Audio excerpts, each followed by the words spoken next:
ஆளுநர் முன்னிற்கக்கூடிய வாய்ப்புகள் என்னென்ன? விஜய் ஆட்சி அமைப்பது தொடர்பாக உங்களுடைய பார்வை என்ன? அதாவது இப்ப ஆளுநர் 2 முறை விஜய் அவர்களை கூப்பிட்டு பேசிட்டாரு. பேசினதுக்கு பிறகு அவர் தெளிவுபடுத்தியிருக்கிறது, ஆளுநர் தெளிவுபடுத்தியிருக்கிறது, அவர் போதிய எண்ணிக்கை ஆட்சி அமைப்பதற்கான போதிய எண்ணிக்கை இல்லை என்பதை அவர் நிரூபணம் செய்திருக்கார். ஓகே, இல்ல இருக்குங்கிறத அவர் எனக்கு நிரூபிக்கல அப்படிங்கிற ஒரு ஒரு கருத்தை சொல்லியிருக்காரு. ஓகே, அவர் ஹெட் கவுண்ட் பண்ணல, எத்தனை பேர் என்னென்ன எம்பி எம்எல்ஏஸ் இருக்காங்க உங்ககிட்ட, நீங்க அந்த முன்னால் நிறுத்துங்கன்னு சொல்லல. பட் இவர் 112 பேர் இருக்கிறதுனால எங்க 118ன்னு கேட்டிருப்பாரு. இந்த 6க்கு அவர் என்ன பொறுத்தவரை என்ன பண்ணிருக்கலாம்னா, முதல் நாள் அன்று அவர் எனக்கு ஒரு 2 நாள் அவகாசம், 2 நாளோ 3 நாளோ ஒரு அவகாசம் கேட்டு அவர் வந்திருக்கலாம் ஒன்று. ஆனா அவர் அடுத்த நாளே போயிட்டாரு, அதே நிலைப்பாடோட போறாரு, ஒன்னும் மாற்றமே இல்லை. இது ஒன்று. 2வது, நேற்றைக்கு அவர் பார்த்திருக்க வேண்டிய அவசியம் இல்லை என்றுதான் நான் கருதுகிறேன். அதனால இப்ப அவருடைய வாய்ப்புகளை கொஞ்சம் அவர் குறைச்சிக்கிட்டார். ஓகே, பட் எனிவே இன்னும் எதுவும் இதுவாயில்ல, முடிவாகல, அதனால அது பார்த்துக்கலாம். இப்ப 2வது, இப்போ என்னை பொறுத்தவரையில் ஆளுநர் இவரையும் எடப்பாடி அவர்களையும் ஸ்டாலின் அவர்களையும் கூட கூப்பிட்டு கேட்கலாம். ஏன்னா இப்ப அந்த பேச்சு ஓடிட்டு இருக்கு இல்லையா, திமுக அதிமுக கூட்டணி சேருவாங்க சேர மாட்டாங்கன்னா இருக்கு. நீங்க ஏதாவது ஆட்சி அமைப்பதற்கு ஏதாவது திட்டம் வைத்திருக்கிறீர்களா, அது மாதிரி ஏதாவது நடவடிக்கைகள் எடுக்கிறீர்களா, அதை கேட்டுக்கலாம், தெரிஞ்சுக்கலாம். அதெல்லாம் ஒன்றும் நம்ம இதுல நடந்திருக்கு. சஞ்சீவ் ரெட்டி செஞ்சிருக்காரு, ஆர் வெங்கட்ராமன் செஞ்சிருக்காரு. ஸோ அதே இதுதான், அந்த நெறிமுறைகள் தான் இங்கேயும் நம்ம பின்பற்றுறோம். அங்க மத்தியில, இது மாநிலத்துல, அவ்வளவுதான். 3வது நீங்க பாத்தீங்கன்னா, இவர் இப்போ யாருமே இப்ப அரசு அமைக்கின்ற ஒரு இதுல நிலையில இல்ல அப்படி என்று நினைத்தார் என்றால், அவர் குடியரசுத் தலைவர் ஆட்சியை அவர் பரிந்துரைத்து அது அடுத்தது, அது 3வது ஆப்ஷன். பட் அது பார்ப்போம். இப்போ இவங்க ஏன்னா இப்ப 2 இடதுசாரி கட்சிகளும் விசிகேவும் தங்களுடைய நிலைப்பாடை இன்னும் முழுமையாக சொல்லவில்லை. அதனால அவங்க சொன்னதுக்கு அப்புறம் அவங்க இதை கொடுத்துட்டாங்கன்னா, ஆதரவு கடிதங்களை கொடுத்து விட்டார்கள் என்றால், அப்பொழுது அவருக்கு அந்த மெஜாரிட்டி கிடைக்கிறது, பெரும்பான்மை கிடைத்திருக்கிறது. அதை வைத்து அவரை அழைக்க வேண்டியதுதான். ஆனா இது தமிழ்நாட்டில் நடந்திருக்கு. 2006 திமுக தலைமையிலான கூட்டணி 167 சொச்ச இடங்கள் ஏதாவது ஜெயிச்சது. ஆனால் திமுகவிற்கு 96 இடங்கள் தான் வெற்றி பெற்றார்கள். மத்தியில ஆட்சியில் இருந்தாங்க. மத்தியில் இருந்த யூபிஏ ஆட்சி அவர் திமுக தயவுல தான் சென்று கொண்டிருந்தது. இருந்தாலும் கருணாநிதி அவர்கள், அதாவது நீங்க தேர்தலுக்கு முந்தைய அமைக்கப்பட்ட கூட்டணியாக இருந்த பட்சத்திலும் கூட அவர்களை சென்று அவர்களை நீங்க ஆளுநரிடம் உங்களுடைய ஆதரவு கடிதங்களை கொடுத்து விடுங்கள் என்று கூறினார்கள். அவரும் கொடுத்தார்கள். அதற்கு பிறகு அவர் கருணாநிதி அவர்கள் போய் பார்த்தார் சுர்ஜித் சிங் பர்னாலாவை. அப்பொழுது அவர் நீங்க ஆட்சி அமைக்க வாங்கன்னு சொல்லிட்டார். இதுதான் நடைமுறை. இதுல இது ஒண்ணும் புதுசு இல்ல, இது காலங்காலமா இருக்கிறது தான். அதனால இதுல ஆளுநரை விமர்சிப்பது என்பது என்ன பொறுத்து தேவையில்லாது. ஓகே, ஆளுநர் உடனடியாவே நீங்க நியமிச்சிருக்கணுமா அப்படின்னா நியமித்திருக்கலாம், அது ஆளுநருடைய முழுமையான அதிகாரத்துக்கு உட்பட்ட விஷயம். ஆனா இது ஒவ்வொரு ஆளுநரும் ஒவ்வொரு மாதிரியான முடிவுக்கு வரலாம். அதனால இப்ப இங்க அவரு எப்பொழுதுமே எந்த கட்சியுமே ஆட்சி அமைக்க விரும்புகின்ற கட்சி எல்லாமே என்ன சொல்லுவாங்க, எங்க கிட்ட பெரும்பான்மை இருக்கிறது, எங்களை ஆட்சி அமைக்க அனுமதியுங்கள் அப்படின்னு தான் அவங்க சொல்லுவாங்க. ஆனா இங்க அவரு எனக்கு பெரும்பான்மை இருக்குன்னு சொல்லலையே. அதனால அப்ப எப்படி அவரை நீங்க இல்ல பெரும்பான்மை இல்லாட்டாலும் நீங்க அவரை ஆட்சி அமைக்க, அது ஒரு கோர்ட்டு கேஸ் போனா இது ஒரு வேடிக்கையாக போய்விடும். அதனால ஐ திங்க் அவர் ஒரு சில கொஞ்சம் டைம் எடுத்துக்கிறாரு. அதுல ஒன்றும் தவறல்ல, அது ஒன்றும் பெரிய இது கிடையாது. ஏன்னா இங்க இப்ப ஹார்ஸ் ட்ரேடிங் மற்ற கட்சிகள் இப்ப தாவேக்காவை தடுப்பதற்காக மற்ற கட்சிகள் ஹார்ஸ் ட்ரேடிங் செய்ய முடியாது. ஓகே, அது செய்வதற்கு இப்ப திமுக அதிமுக மட்டுமே இணைந்தால் கூட அது ஒரு இங்க 47, அது ஒரு 59, இன்னும் 10-12 பேர் வேண்டி இருக்கு. ஓகே, பாமக ஐயுஎம்எல் தேமுதிக என்று சேர்ந்து விட்டாலும் கூட அது பாத்தீங்கன்னா 4-2-7 தான் வருது. ஸோ இன்னும் 5 வேண்டி இருக்கு. ஸோ இதெல்லாம் இருக்கு உங்களுக்கு. அதனால எதை சொல்றேன்னா, ஐ திங்க் அவர் ஆளுநர் அவருடைய அணுகுமுறை என்னை பொறுத்தவரையில் சரியான அணுகுமுறை தான். அதுல அதை விமர்சிப்பதோ, அதை அவரு பாஜக சொல்லி செய்யறாரு போறாரு, அதெல்லாம் வந்து எப்ப பார்த்தாலும் சொல்லிட்டே இருக்கலாம். பட் அதெல்லாம் வந்து நம்ம இது அவர்கிட்ட நீங்க என்கிட்ட 118 பேர் இருக்காங்கன்னு சொல்லி நீங்க போயிருந்தீர், அதை அவர் ஏற்க மறுத்தால் அப்பொழுது அந்த விமர்சனத்தை வைக்கலாம். இப்பொழுது அப்படி இல்லை நிலவரம். பார்ப்போம், அதனால ஒரு 4-5 மணி நேரத்தில் எல்லாம் தெளிவாகிவிடும் என்று நான் நம்புகிறேன்.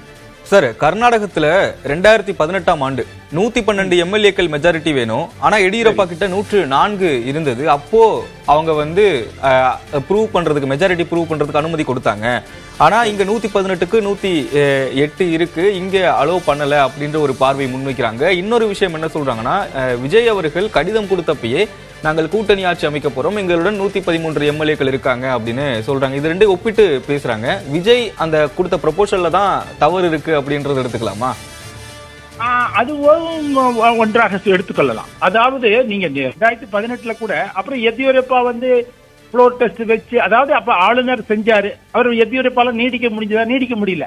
ஓகே, அதுக்கு அப்புறம் அந்த நம்பிக்கையில்லா தீர்மானம் சந்திப்பதற்கு முன்பே அவர் நம்பிக்கைக்கு ஒரு தீர்மானம் சந்திப்பதற்கு முன்னாலே ராஜினாமா பண்ணிட்டாருன்னு நினைக்கிறேன்.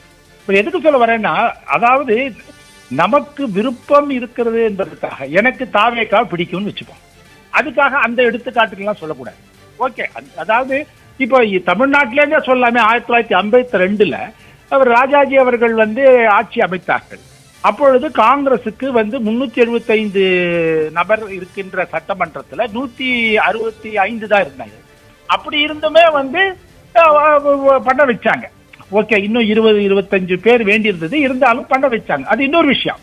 நான் என்ன சொல்ல வரேன்னா, அந்த எடுத்துக்காட்டுகள் நம்ம அதான் சொல்றேன், எனக்கு தேவையான சாதகமான எடுத்துக்காட்டுகளை நம்ம எடுத்து சொல்லி அப்படிங்கறது பார்ப்பது என்பது ஒரு அரசியல் காரணம் கூட இருக்கலாம், அது விட்டுருங்க.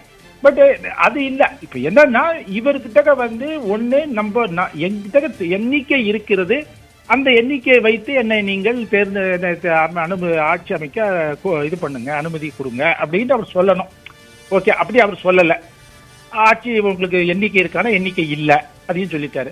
இரண்டாவது, அவர் அந்த காங்கிரஸோட, நான் என்ன சொல்றேன், அவர் எதுக்கு அவ்வளவு அவசரப்பட்டு கொண்டு நீங்கள் அந்த கடிதங்களை கொடுக்கணும்? ஆதரவு கடிதங்களை நீங்கள் மற்றவர்களிடம் பெற்றுவிட்டு ஒரேடியா இப்ப நான் இவர்கிட்ட வாங்கிட்டு இருக்கேன், அவர்கிட்ட வாங்கி, இப்ப என்ன ஒண்ணு அவசரம் ஒண்ணு இல்லையா? இன்னும் 2 நாள் தள்ளி ஒரு ஆட்சி அமைகிறதுனால ஒன்னும் இதுவா எடுப்பு. இப்ப இன்னைக்கு என்ன தேதி? இன்னைக்கு 8ஆம் தேதி, 7ஆம் தேதி செய்ய போறேன்னு சொன்னாங்க. 7ஆம் தேதி செய்யணும்னு என்ன கட்டாயம்? ஒண்ணுமே இல்லை. அதனால நான் என்ன சொல்ல வரேன், அவர்கள் கொஞ்சம் பொறுத்திருந்து அவர்கள் அனைவரிடமும் அந்த கட்சி ஓகே, இந்த கட்சியை சரியா அணுகி அதுல ஏதோ சில இது குறைபாடுகள் இருப்பதாக சொல்கிறார்கள். ஓகே, அது புதிய கட்சி, அவர்களுக்கு அனுபவம் இல்லை, அது எப்படி கேட்கணும் போகணும் தெரியல, அந்த ஒரு பெனிஃபிட்டை கொடுப்போம். பட் நான் என்ன சொல்ல வரேன்னா, நீங்க எல்லாரிடம் எப்படி நீங்க காங்கிரஸ் கிட்ட இருந்து அனுமதி அந்த ஆதரவு கடிதம் பெற்றீர்கள் என்றால், அதே மாதிரி எல்லாருக்கும் நீங்க கேட்டிருக்கலாமே. அன்னைக்கே போய் கேட்டு, செவ்வாய்க்கிழமையே போய் கேட்டு, இதுக்கு பாருங்க நாங்க சீக்கிரமா முடிவெடுங்க, நாங்க இது செய்யணும்னு இருக்கோம் அப்படின்னு சொல்லி கேட்டிருந்தா கூட, அவங்க முறையா கேட்டிருந்தீங்கன்னா அவங்க அது உடனடியாக முடிவு பண்ணிருப்பாங்க. இப்போ இன்றைக்கு எனிவே, இப்போ வெள்ளிக்கிழமை இன்றைக்கு எல்லாம் கடைசியில எல்லாம் இன்றைய ஒரு 5-6 மணி நேரத்துல எல்லாம் தெளிவாகிவிடும் என்று நான் நினைக்கிறேன். அதனால இதுல அவங்களுடைய அணுகுமுறை அனுபவமின்மை இருக்கு இல்லையா, அந்த அது வெளிப்படையாக தெரிகிறது. சார், தொங்கு சட்டமன்றம் அமையும் பட்சத்துல ஆளுநருக்கு என்னென்ன அதிகாரங்கள் இருக்கு அப்படின்றது அரசமைப்பு சட்டத்துல விரிவாக விளக்கப்படல. ஆளுநர் தன்னுடைய விருப்பத்திற்கு ஏற்ப முடிவெடுக்கலாம். இந்த அரசு வந்து முழுமையாக 5 ஆண்டுகள் தொடரும் அப்படின்னு அவர் ஆளுநர் நினைச்சாருன்னா ஆட்சி அமைப்பதற்கான கொடுக்கலாம், அனுமதி கொடுக்கலாம், இல்ல வரவேற்பு கொடுக்கலாம் அப்படின்னு பார்வையெல்லாம் பார்க்க முடியுது. ஆளுநரின் அதிகார வரம்பை கேள்விக்கு உட்படுத்த முடியுமா அப்படின்ற ஒரு கேள்வி இங்க எழுதுல, அதை எப்படி பாக்குறீங்க? கேள்விக்கு உட்படுத்தலாம். அவர் எப்படி எந்த மாதிரியான முடிவு எடுத்திருந்தாலும் அவருடைய முடிவை வந்து கேள்விக்கு உட்படுத்தலாம். ஓகே, இப்ப உடனடியாக அவர் வந்து தாவேக்காவை வந்து ஆட்சிக்கு அமைச்சிருந்தான்னு வச்சுக்கோங்க, அதுவும் யாராவது கோர்ட்டுக்கு போகலாம், கோர்ட்டும் கேட்கலாம். நீங்க என்னங்க, நீங்க கவர்னரா இருக்கீங்க, 2 மாநிலத்துக்கு கவர்னரா இருக்கீங்க, நீங்களும் ஒரு அனுபவசாலி, நீங்க அதெல்லாம் பார்த்துக்க மாட்டீங்களான்னு கேட்கலாம். இது ஒன்று. இப்பவும் யாராவது கோர்ட்டுக்கு போகலாம். அதனால கேள்விக்கு உட்படுத்தப்படும், அதுல ஒன்றும் பிரச்சனை. அது எப்பொழுதும் எப்படி நிகழும், அந்த பதவியில இருக்கிறதுனால சில நீங்க அனுபவங்களை, நீங்க சில விஷயங்களை நீங்க அனுபவிச்சுதான் ஆகணும், அது ஒன்று இருக்கு. ஆனால் இங்க வந்து அவர் என்ன பண்ணலாம், இங்க வந்து உங்களுக்கு வாய்ப்புகள் எவ்வாறு கொடுத்திருக்கிறார் கொடுக்கல, அதுதான் அங்க பார்க்கணும். என்னை பொறுத்தவரையில் அவர் 2 முறை இப்போ வாய்ப்பு கொடுத்துட்டாங்க. இவங்க அந்த வாய்ப்பை சரியாக பயன்படுத்தி கொண்டார்களா, அதுதான் அங்க பாயிண்ட். நீங்களே தானே போய் பாக்குறீங்க. ஓகே, அப்போ அவங்க எல்லா ஆதரவு கடிதங்களையும் எடுத்துட்டு போய் காமிச்சிருந்தாங்கன்னா பிரச்சனையே இருந்திருக்காங்க. அதுதானே அவர் கருணாநிதி அவர்கள் 20 வருடத்துக்கு முன்னால் செஞ்சாரு. ஓகே, கடிதங்களை நேரடியாகவே ஆளுநரிடம் கொடுத்து விடுங்கள் என்று சொன்னார். அந்த தோழமை கட்சிகளை நீங்க நேரடியாக அவர்கிட்ட கொடுத்துருங்க, எங்கிட்ட கொடுக்காதீங்க, எங்கிட்ட கொடுக்கதான் போறோம், பேச வேண்டிய இடத்துல பேசுங்கன்னு சொல்லி. அதற்கு பிறகு அவர் ஆளுநரை பார்க்கும் பொழுது ஆளுநர் வந்து கருணாநிதி அவர்களை நீங்க பதவியேற்க வாங்க, என்னைக்கு டேட் வச்சுக்கலாம் அப்படின்னு கேட்கிறாரு. இதுதான் இது வந்து பொதுவா இருக்கிற நடைமுறை. இது ஒன்றும் யாருக்கும் புதுசாக வைத்திருக்கிற இவருக்கு தடுக்கணும், இவர் ஆட்சிக்கு அமைக்கணும்ன்றது அர்த்தம் இல்லை. ஓகே, அதனால அதை அவர்களுடைய அனுபவமின்மை அதெல்லாம் தான் இதுல வெளிப்படுது. மற்றபடி என்ன பொறுத்தவரையில் அந்த ஆளுநருடைய நடவடிக்கைகள் எப்படிப்பட்ட நடவடிக்கையா இருந்தாலும் அது கேள்வி கூட்டப்படும். இப்பவும் அவர் கூப்பிட்டா கூட அது இதுவா போகும், கோர்ட்டுக்கு போகும். பட் அவர் வந்து நியாயமான முறையில வாய்ப்புகள் கொடுத்திருக்கிறாரா, அதுதான் இங்க பாயிண்ட். சார், இறுதியாக ஒரே ஒரு கேள்வி. தொங்கு சட்டசபை உருவாக்கும் பட்சத்துல அரசமைப்பதில் ஆளுநரின் அதிகாரம் எப்படி பயன்படுத்தப்படணும் அப்படின்னு அரசமைப்பு சட்டத்துல தெளிவான விளக்கங்கள் இல்லை அப்படின்றதெல்லாம் சொல்றாங்களே, அது தொடர்பான உங்கள் பார்வை என்ன மாதிரி? அதாவது அரசமைப்பு இதுல வந்து உங்களுக்கு நம்ம சட்டத்துல வந்து எல்லாமே ஒரு ஃப்ரேம் ஒர்க் தான் கொடுப்பாங்க. ஒரு மேலோட்டமான ஒரு இதுதான் ஒரு வரையறை கொடுத்திருப்பார்கள்.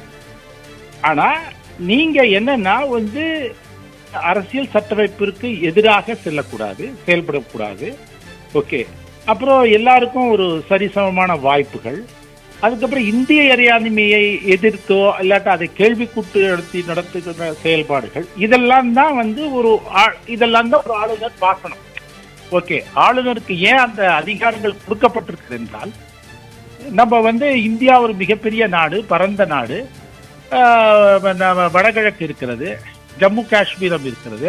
ஸோ இந்த மாநிலங்களில் வரக்கூடிய கட்சிகள், அந்த கட்சிகளுடைய தலைவர்கள், அவர்கள் வந்து இந்திய இறையாண்மைக்கு எதிராக செயல்படுவார்களா மாட்டார்களா, இதெல்லாம் யோசிச்சு இந்த மாதிரியான அதுக்கு தான் அந்த அரசியல் சட்டமைப்புல எல்லாத்தையும் ஓரளவுக்கு தான் அவங்க எல்லாத்தையும் பார்த்து ஒரு எந்த மாதிரியான சூழல் வரலாம் அப்படிங்கறத ஓரளவுக்கு தான் கடித்து அவங்க எழுதியிருக்காங்க. பட் அடிப்படையில் அது ஒரு ஒரு என்ன சொல்ற போனோம்னா ரொம்ப ஒரு பலமான ஆவணம். ஓகே, அதுல ஒன்றும் இது இல்லை.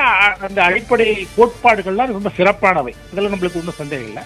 ஸோ அதனால இதுல வந்து அந்த ஆளுநர் வந்து அதை அப்போஸ் எப்படி நடந்து கொள்ள வேண்டும் என்பதுல உங்களுக்கு வந்து பல தீர்ப்புகள் இருக்கின்றன. இப்ப நிறைய நிபுணர்கள் குழுக்கள், ஆணையங்கள், அதனுடைய பரிந்துரைகள் இருக்கின்றன.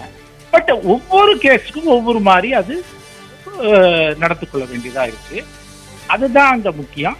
அப்புறம் ஆளுநர் ஒரு வாய்ப்புகளை வந்து எல்லாருக்கும் அளிக்கிறாரா, முறையா அளித்திருக்கிறாரா, இல்லாட்டா பாரபட்சமாக செயல்பட்டாரா, இதெல்லாம் தான் அங்க இதுவே தவிர மற்றபடி நீங்க ஒவ்வொருத்தரும் அது ஒவ்வொரு மாதிரி இருக்கும். அதனால இந்த கேஸ்ல அப்படி இருந்துச்சுன்னா அந்த கேஸ்ல அப்படி இருந்துச்சு, இந்த கேஸ்ல அப்படி சில சமயத்துல பல சமயங்கள்ல ஆளுநர்களும் தவறு செய்கிறார்கள்.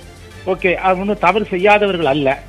பட் நம்ம அதுக்காக ஒவ்வொரு ஆளுநருடைய செயலையும் நம்ம வந்து கேள்வி கேட்டுண்டு அவங்களுக்கு உள்நோக்கம் கற்பிப்போம் என்றால் அதுக்கப்புறம் அது வந்து ஒரு நம்பிக்கையே இல்லாதபடிதான் நம்ம வந்து ஒரு அரசியலமைப்பு சட்டத்தை நம்ம கையில் எடுத்து செயல்படுத்துறோம்ங்கிற ஒரு எண்ணத்தை கொடுப்போம். அது என்னை பொறுத்தவரையில் ஆரோக்கியமானதும் அல்ல, அது வந்து அபாயகரமானது என்றுதான் நான் கருதுகிறேன். விரிவான பார்வையை முன் வச்சிங்க ராமகிருஷ்ணன், நன்றி.